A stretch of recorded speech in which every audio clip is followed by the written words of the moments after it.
اگه وقتی پدرم کوچیدن با همین جو اومدن اینجا بسیارتر درخت اولیچه بود.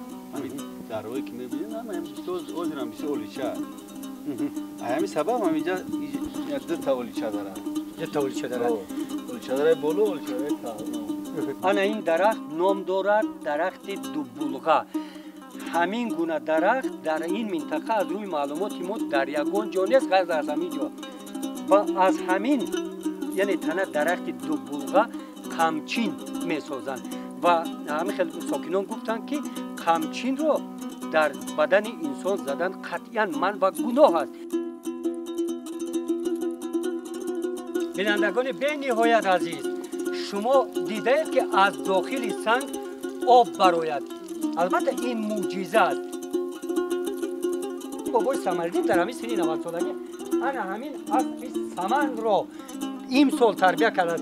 این اسب 6 سال دارد و این سال الان برای معرکه بزکشی تیار است.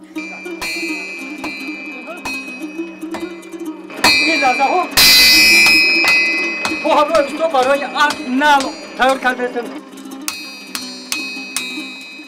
این اسب لاچین در یک چند معرکه های بزکشی اشتراک کرده است و سالمی پیش اسب و شتر بریده است.